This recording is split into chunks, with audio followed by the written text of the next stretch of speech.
a storybook tale, didn't you?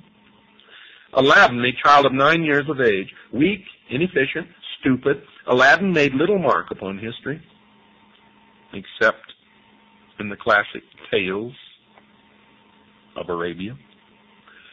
The 1001 Arabian Nights. For Aladdin in the 1001 Arabian Nights is Aladdin, the leader of the assassins. It is said that his main activity was tending sheep, to which he was passionately attached, and he even had a small hut built in a sheepfold where he spent most of his time. Aladdin was extraordinarily cruel, in spite of the contact with the sheep, and continued to terrorize in time-honored fashion any person, great or small, who did not pay tribute or otherwise cooperate with the organization. And even today, those in power who are in contact with sheep most of the time ultimately turn out to be the same. And we all know who the sheeple are, don't we? The assassin's hands, ears, and eyes were everywhere. Once fully initiated, a man might be sent to a place 1,000 miles away to take up residence and live, waiting for the moment when orders came to him from Alamut to fulfill his fatal destiny, and all the while in between, furnishing intelligence to the central headquarters of the assassins. A story is told of the court of the Shah of Khwarizm. Thus, quote, the Ismaili ambassador spent some time with the vizier one day after a splendid banquet. When the wine, which they had been drinking in violation of the law, had mounted into their heads, the ambassador told the vizier by way of confidence that there were several Ismailis among the pages, grooms, guards, and other persons who were immediately about the sultan. The vizier, dismayed and at the same time curious to know who these dangerous attendants were, besought the ambassador to point them out to him, giving him his napkin as a pledge that nothing evil should happen to them. Instantly, at a sign from the envoy, 5 of the persons who were attendants in the chamber stepped forth, avowing themselves to be concealed assassins. On such a day, and at such an hour, said one of them, an Indian, to the vizier, I might have slain thee without being seen or punished, and if I did not do so, it was only because I had no orders from my superiors. Unquote. The vizier, of course, begged for his life, but word got to the sultan, who ordered the assassins to be apprehended and burned alive, and the 5 chamberlains were cast on the flaming pyre, where they died exulting at being found worthy to suffer in the service of the great sheik of the mountain. So powerful was their devotion to the cult.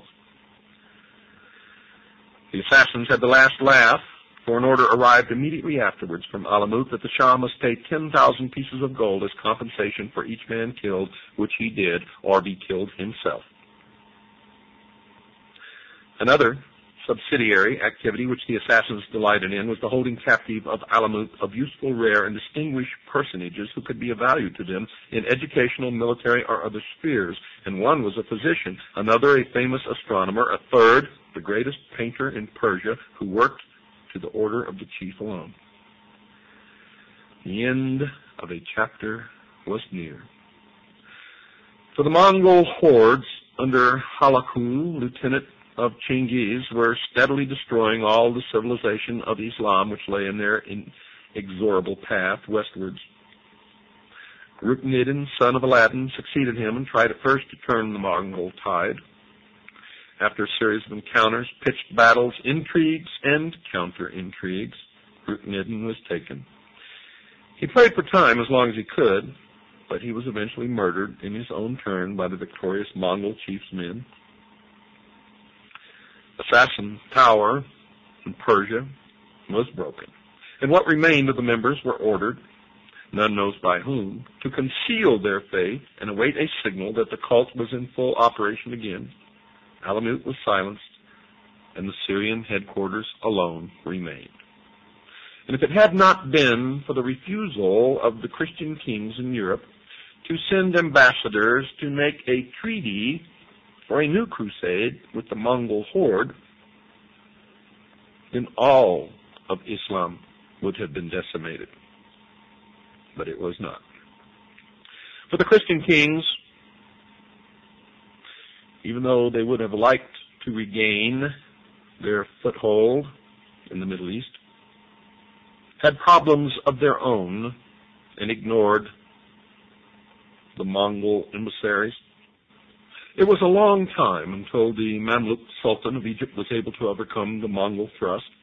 In 1260, however, he carried the banners of Islam victoriously against them and restored the fortress of Alamut and other properties to the assassins, who were strongly surviving underground. They soon found that they had exchanged one master for another, for the Egyptians were now employing them for their own purposes and required them to undergo a new initiation, that of the ancient Egyptian mysteries of Babylon. Ibn Battuta, the great traveler of the 14th century, found them well entrenched in their former strong places, being used as the, quote, arrows of the Sultan of Egypt with which he reaches his enemies, unquote. The supposed suppression of the creed which followed the Mongol destruction did not, in fact, take place. Copying each other, historians have asserted that Assassinism died 600 years ago. Nothing could be further from the truth. Now and again, however, fresh facts of their continued existence still come to light. In the 18th century, an Englishman, the British consul at Aleppo in Syria, was at pains to make this better known. He said, quote, "Some authors assert that these people were entirely extirpated in the 13th century by the Tartars, but I, who have lived so long in this infernal place, will venture to affirm that some of their spawn still exists in the mountains that surround us, for nothing is so cruel, barbarous, and execrable that is not acted and even gloried in by these cursed assassins," unquote. The assassins were widely dispersed throughout Asia. The rise of the thugs, the secret society of assassination of India, followed the Mongol invasion of Persia. Indeed, at least one of the thug recognition signals, Ali Bahai Salam, indicates salutations to Ali, the descendant of the Prophet most greatly revered by the assassins. Ismailis, not all of them recognizing the one chief, reside in places as far apart as Malaya, East Africa, and Ceylon. They would not necessarily feel that they are assassins in the same sense as the extremists who followed the old sheiks of the mountains, but at least some of them revere the descendants of the lords of Alamut to the extent of deification. The modern phase of Ismailism dates from 1810, when the French consul at Aleppo found that the assassins in Persia recognized as their divinely inspired chief a reputed descendant of the fourth Grand Master of Alamut, who then lived at Kek, a small village between Isfahan and Tehran. This Shah, Khalilullah, quote, was revered almost like a god and credited with the power of working miracles. The followers of Khalilullah would, when he pared his nails, fight for the clippings. The water in which he washed became holy water. The sect next appeared to the public gaze through an odd happening. In 1866, a law case was decided in Bombay. There is in that city a large community of commercial men known as Kohas.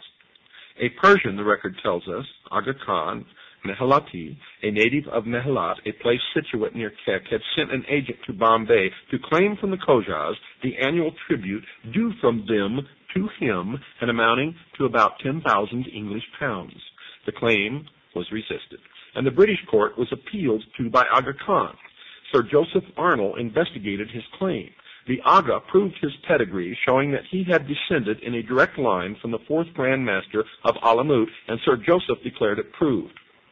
And it was further demonstrated by the trial that the Kohas were members of the ancient sect of the Assassins, to which sect they had been converted 400 years before by an Ishmaelite missionary who composed a work which has remained the sacred book of the Khojas. In the first Afghan war, the then Aga Khan contributed a force of light cavalry to the British forces. For this he was awarded a pension.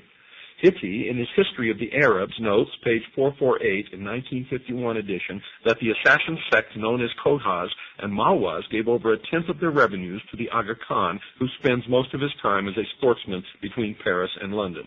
The influence of the new form of organization and training, as well as initiatory techniques of the assassins upon later societies, has been remarked by a number of students, and I have found in my research that it's absolutely true. That the Crusaders knew a good deal about the Ismailis is shown from the detailed descriptions of them which survive.